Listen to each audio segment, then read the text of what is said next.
क्या आप ये बात जानते हो कि शोले मूवी इतनी परफेक्ट कैसे बनी? और शायद आप ये बात नहीं जानते होंगे कि शोले फिल्म के बहुत से सीन्स को बॉलीवुड और हॉलीवुड की मूवी से कॉपी किया गया है। एक ऐसी मूवी जो दोबारा कभी नहीं बन सकती। आप यकीन नहीं मानोगे, इस फिल्म ने लोगों के ऊपर अपना जादू कुछ ऐसा बिखेरा कि इस मूवी को बूढ़ों से लेकर बड़ों और हर एक उम्र के बंदे ने पसंद किया था। और इस फिल्म की पॉपुलैरिटी इतनी ज्यादा है, इस मूवी के अंदर छोटे से छोटे रोल को भी प्ले करने वाले कलाकार जैसे कि कालिया, सांभा, रहीम चाचा, सूरमा भोपाली, रामलाल से लेकर और बसंती की घोड़ी धन्नो तक की एक अलग ही फैन फॉलोइंग बन चुकी है। इस मूवी के अंदर छोटे से छोटे किरदार के बोले हुए डायलॉग आज लोगों की इनके बारे में अपनी बातों में बात करना एक आम बात हो गई है। कहने का मतलब कि शोले मूवी का जिक्र होता ही है। यहाँ तक कि कुछ जाने माने क्रिकेटर्स ने मूवी शोले से ही इंडियन सिनेमा को डिफाइन कर दिया। उनका ये मानना है कि एक सिनेमा था शोले के पहले वाला और एक सिनेमा है फिल्म शोले के बाद वाला, और इंडियन सिनेमा को एक नई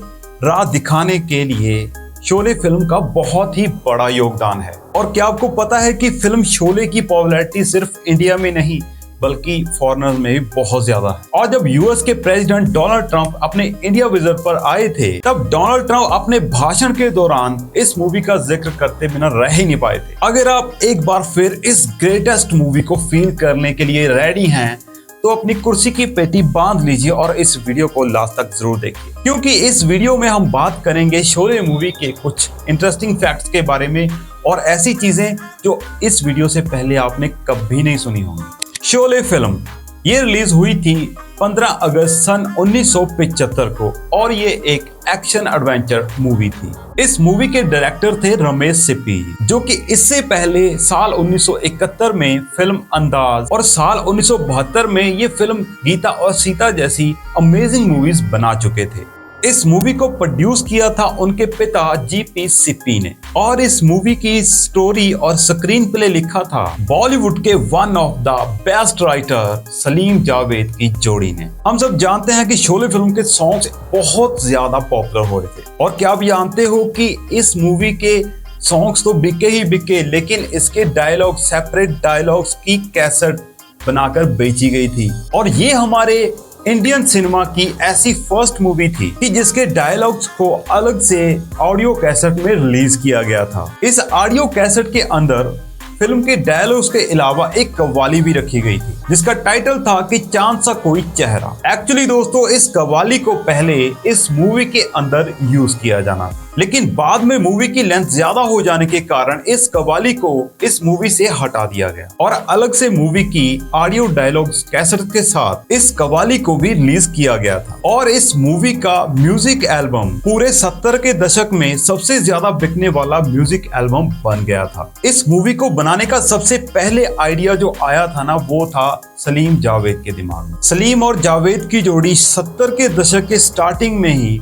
अपने राइटिंग स्किल से बॉलीवुड में जगह बना चुके थे, और कुछ मूवीज की स्क्रिप्ट लिखने के बाद सलीम जावेद ने फिल्म शोले की एक बेसिक स्टोरी का आइडिया छोटे छोटे 4 पार्ट्स में किया हुआ था। उस टाइम पर सलीम जावेद बॉलीवुड के जाने माने डायरेक्टर्स को उनकी मूवीज के लिए स्क्रिप्ट लिखा करते थे, और मूवी शोले की बेसिक स्टोरी का आइडिया उन्होंने सबसे पहले प्रकाश मेहरा को सुनाया। लेकिन प्रकाश मेहरा उस टाइम पर सलीम जावेद के द्वारा लिखी गई स्क्रिप्ट जंजीर के ऊपर काम कर रहे थे। उसके बाद उन्होंने फिल्म शोले की बेसिक स्टोरी का आइडिया डायरेक्टर मनमोहन देसाई को सुनाया था, लेकिन मनमोहन देसाई उस समय ऐसी सीरियस मूवी बनाने के पक्ष में नहीं थे। वो चाहते थे कि किसी लाइट कॉमेडी स्क्रिप्ट के ऊपर मूवी बनाई जाए, और बाद में सलीम जावेद ने मनमोहन देसाई को चाचा भतीजा मूवी की स्क्रिप्ट दी थी, जिसके ऊपर उन्होंने बाद में 1977 में एक मूवी बनाई थी। और उसके बाद वो फिल्म शोले की एक बेसिक स्टोरी का आइडिया लेकर रमेश सिप्पी जी के पास गए, जिनके लिए सलीम जावेद पहले ही फिल्म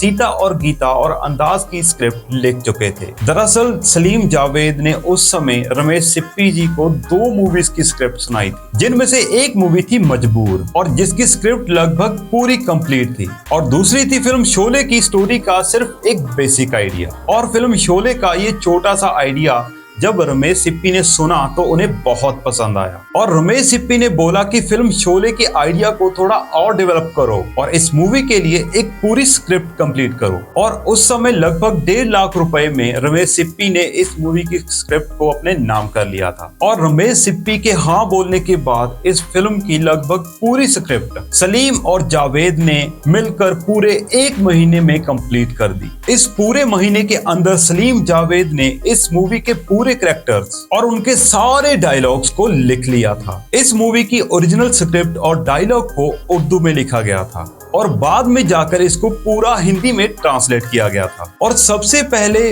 मूवी शोले की स्क्रिप्ट के अंदर ठाकुर का जो कैरेक्टर है उसको एक आर्मी ऑफिसर के रूप में देखा गया था और 2 किरदार रखे गए थे रिटायर आर्मी ऑफिसर्स के, जो अपनी किसी गलतियों के कारण आर्मी से रिटायर हो गए थे। और जब इस स्क्रिप्ट का आइडिया रमेश सिप्पी ने सुना तो उन्होंने सलीम जावेद से कहा कि इस मूवी के अंदर आर्मी कैरेक्टर्स को इंक्लूड करने में, आगे मूवी को आर्मी की लोकेशन पर शूट करने में बहुत प्रॉब्लम आएगी। और इसी वजह से रमेश सिप्पी ने सलीम जावेद को फिल्म की स्क्रिप्ट को चेंज करने के लिए कहा और बाद में सलीम जावेद ने थोड़ी स्क्रिप्ट बदलकर ठाकुर को एक पुलिस ऑफिसर के रूप में और अगले 2 कैरेक्टर्स को चोर तौर पर रखा। हालांकि सलीम जावेद की इस बेसिक स्क्रिप्ट का आइडिया और बहुत से सीन बॉलीवुड और हॉलीवुड मूवी से कॉपीड थे और बहुत से सीन हॉलीवुड मूवी से इंस्पायर्ड थे, जैसे कि once upon a time in west, 7th samurai, North West Frontier और द मैग्निफिसेंट 7 के साथ इनके सीन्स काफी मिलते जुलते थे। इसके अलावा इसका एक बेसिक आइडिया बॉलीवुड की ही फिल्मों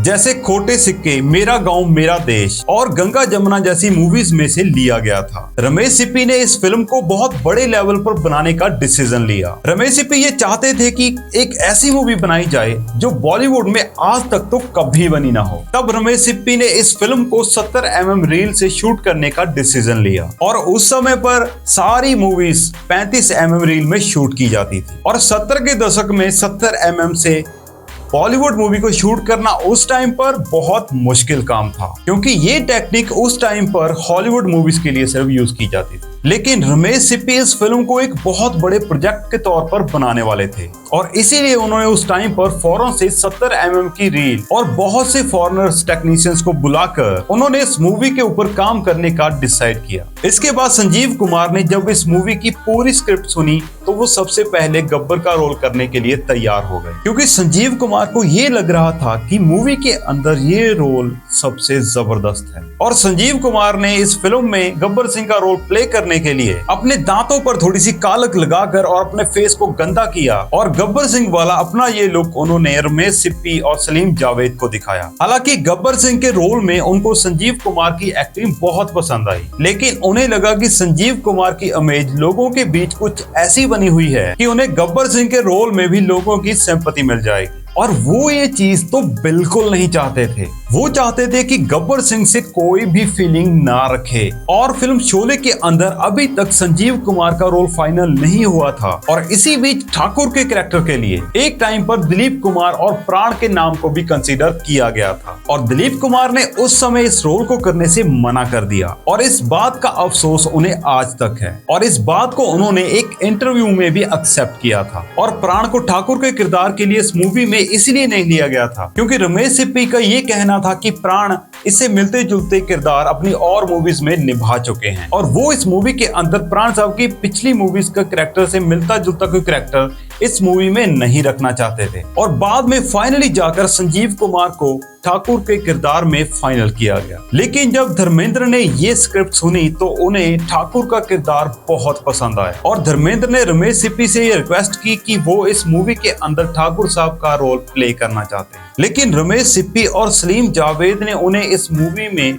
वीरू का रोल प्ले करने को ऑफर किया था। लेकिन धर्मेंद्र काफी टाइम तक फिल्म के अंदर ठाकुर जी वाला रोल प्ले करने के लिए अड़े रहे। तो इस चीज के लिए रमेश सिप्पी को एक आइडिया आया। उन्होंने धर्मेंद्र से कहा कि हेमा मालिनी इस मूवी के अंदर बसंती के रूप में आने वाली हैं और इस मूवी में जो वीरू का किरदार है वो तो बसंती से प्यार करता है और वो पूरी फिल्म के अंदर बसंती के इर्द गिर्द घूमता रहता है। और रमेश सिप्पी ने धर्मेंद्र को बोला कि अगर वो फिल्म के अंदर ठाकुर साहब का रोल प्ले करेंगे तो उन्हें मजबूरी बस संजीव कुमार को वीरू का किरदार देना पड़ेगा और वो हेमा मालिनी के ऑपोजिट नजर आएंगे। और रमेश सिप्पी की इतनी सी बात सुनने के बाद धर्मेंद्र इस फिल्म के अंदर वीरू का रोल प्ले करने को तैयार हो गए, क्योंकि फिल्म शोले के स्टार्ट होने के 1 या 2 साल पहले धर्मेंद्र हेमा मालिनी के पीछे लगे हुए थे। हालांकि इसी दौरान संजीव कुमार ने भी हेमा मालिनी को शादी का प्रपोजल दिया था और ये बात धर्मेंद्र को भी पता थी। इसलिए धर्मेंद्र ये नहीं चाहते थे कि संजीव कुमार हेमा मालिनी के आसपास आ रहे और धर्मेंद्र ने सोचा कि फिल्म शोले के दौरान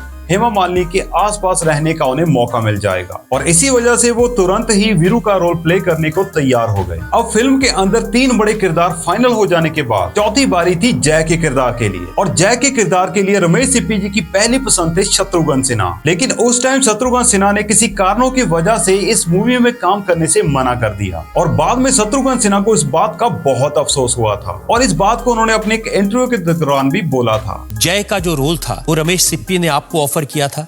बिल्कुल सही है। और आपने गलत फैसला किया, ठुकरा दिया। हाँ, मैं समझता हूँ फैसला मेरा गलत था। और शत्रुघ्न सिन्हा के मना करने के बाद सलीम जावेद ने रमेश सिप्पी को अमिताभ बच्चन का नाम कंसीडर किया, जिनके रिकमेंडेशन से ही प्रकाश मेहरा ने अपनी फिल्म जंजीर के अंदर भी अमिताभ बच्चन को साइन किया था और फिल्म शोले की प्लानिंग जंजीर के रिलीज होने से पहले से ही चल रही थी और अमिताभ बच्चन की फिल्म जंजीर से पहले उनकी एक के बाद एक मूवी फ्लॉप हो रही थी और इसी वजह से रमेश सिप्पी अपनी कास्ट में अमिताभ बच्चन को लेने में झिझक रहे थे। तो चलिए दोस्तों, ये तो थे शोले फिल्म के कुछ अमेजिंग फैक्ट्स। आपको ये वीडियो कैसा लगा हमें नीचे कमेंट करके जरूर बताना और अगर आप नए हैं तो हमारे चैनल को सब्सक्राइब जरूर करना।